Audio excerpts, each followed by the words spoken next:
Hinduism में जहाँ एक तरफ सारे त्योहारों को दिन में मनाया जाता है, उजाले में मनाया जाता है, वहीं आती है शिवरात्रि और महाशिवरात्रि, जिसे मनाया जाता है रात के समय एकदम अंधेरे में। इस त्योहार के लिए अंधेरा इतना ज्यादा जरूरी है कि इसको बनाया जाता है अमावस्या से एक रात पहले, जब आसमान में चांद तक की रोशनी ना हो। जहाँ एक तरफ ज्यादातर त्योहारों में हल्ला होता है, शोर शराबा होता है, वहीं शिवरात्रि और महाशिवरात्रि को बनाया जाता है ध्यान करके, शांत रह के, ओम नमः शिवाय का जाप करके। महाशिवरात्रि हम सबके लिए जरूरी है। अब भले ही हम एक पारिवारिक जीवन जी रहे हो, महत्वाकांक्षा से भरा जीवन जी रहे हो, या एक सन्यासी जीवन जी रहे हो, अलग अलग लोगों के लिए महाशिवरात्रि के अलग अलग महत्व है। पारिवारिक लोगों के लिए महाशिवरात्रि एक त्योहार है जब शिवा और पार्वती की शादी हुई थी। एम्बिशियस लोगों के लिए महाशिवरात्रि एक त्योहार है जब शिवा ने अपने सारे दुश्मनों को हरा दिया था और तांडव का नृत्य किया था। और सन्यासी लोग इसे मानते हैं वो दिन जब शिवा कैलाश पर्वत से एक हो गए थे। उनके शरीर में सारी हलचल बंद हो गई थी और वो एक पर्वत की तरह ठोस हो गए थे। और इसीलिए सन्यासी गुरु इसे कहते हैं अ नाइट ऑफ स्टिलनेस, मतलब एक ठहराव की रात,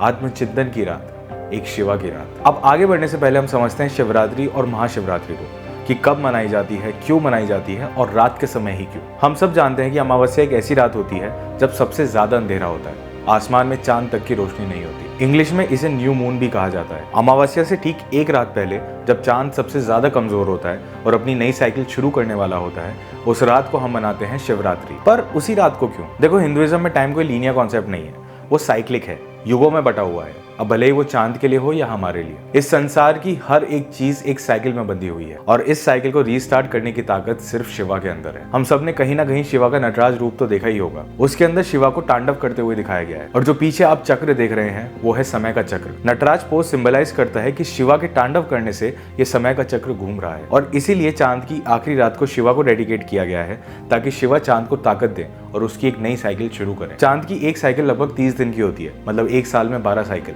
और इसका मतलब है कि एक साल में 12 शिवरात्रि होती है। अब इसमें से जो शिवरात्रि फरवरी और मार्च के महीने में आती है, हिंदी में बोले तो फागुन के महीने में जो शिवरात्रि आती है, उसको महाशिवरात्रि कहा जाता है। साइंटिफिकली इस समय हमारे अर्थ का नॉर्दर्न हेमिस्फीयर एक ऐसी पोजीशन में होता है कि हमारी बॉडी में कॉस्मॉस की एनर्जी का एक प्राकृतिक चढ़ाव होता है और रात के समय इस त्योहार को मनाने का सिर्फ एक कारण है, ताकि आप रात भर जागे, अपनी कमर सीधी करके बैठें और इस एनर्जी को अपने अंदर आने दें, इसे महसूस करें। चलिए, ये तो हुई साइंटिफिक बात है, थोड़ी सी बोरिंग थी। अब इसी चीज को एक दूसरे नजरिए से देखते हैं, थोड़े दार्शनिक नजरिए से। देखो, जैसा भी हमने डिस्कस किया, महीने की सबसे ज्यादा अंधेरे वाली रात को शिवरात्रि कहा जाता है। और अगर हम रेगुलरली शिवरात्रि मना रहे हैं तो क्या हम अंधेरे की पूजा कर रहे हैं? एक नजरिए से देखा जाए तो हाँ। अगर आप किसी भी एक नॉर्मल इंसान को चॉइस दो तो वो हमेशा लाइट को ऑप्ट करेगा और अंधेरे को अवॉइड करेगा। लाइट क्या है? वो चीज है जो हम अपनी आंखों से देख सकते हैं, लेकिन शिवा तो वो है जिनको हम देख ही नहीं सकते। शायद हमारे अंदर इतनी कैपेबिलिटी ही नहीं है कि हम शिवा को समझ सके। अगर आप आसमान की तरफ देखते हैं तो आपको क्या दिखता है?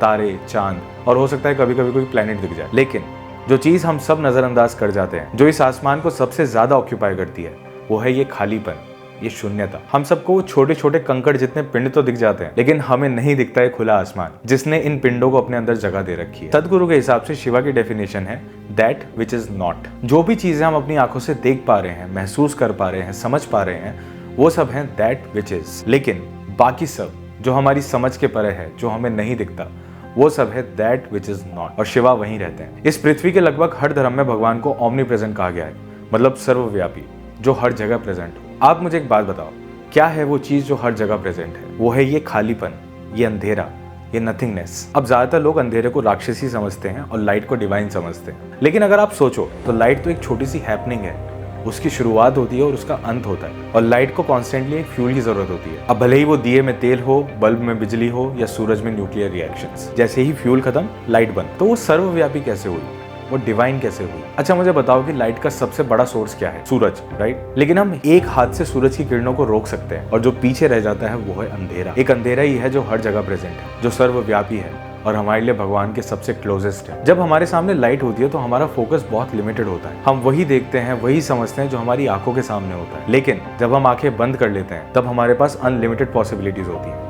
आप उसी को ध्यान कह लो, उसी को साधना कह लो, उसी को मेडिटेशन कह लो। शायद इसीलिए हमारे पुराणों में इस रात को, जो महीने की सबसे ज्यादा अंधेरे वाली रात होती है, उसको इतनी वैल्यू दी गई है। इस एक रात बिल्कुल भी रोशनी नहीं होती। इसका मतलब है हम इस एक रात में इस संसार के सारे डिस्ट्रैक्शंस को भूलकर शिवा पे ध्यान लगा सकते हैं, जो हमारी समझ के बाहर है उसको समझने की कोशिश कर सकते हैं, और जिस अंधेरे से हम इतना डरते हैं उससे दोस्ती कर सकते हैं। हमारी लाइफ की ज्यादातर मुश्किलों का कारण एक डर ही होता है, एक अननोन का डर कि आगे क्या होगा। पर व्हाट इफ हम इस डर से ही दोस्ती कर लें? अंधेरे से बड़ा अननोन क्या हो सकता है? व्हाट इफ हम उस अंधेरे से ही दोस्ती कर लें? तो चलिए इसी थॉट के साथ मैं आशा करता हूं कि आने वाली महाशिवरात्रि यानी 26 फरवरी 2025 को आप एक पल के लिए ही सही लेकिन शिवा को अपने अंदर महसूस जरूर करें। एक ताकत जिसको आज तक कोई समझ नहीं पाया, उसके साथ थोड़ा समय बिताएं। और मैं आशा करता हूं कि चांद की तरह महाशिवरात्रि के बाद की अगली सुबह आपके लिए एक नया जीवन लेके आए। अगर मेरी बातों में थोड़ा दम लगा तो चैनल को सब्सक्राइब जरूर कीजिएगा।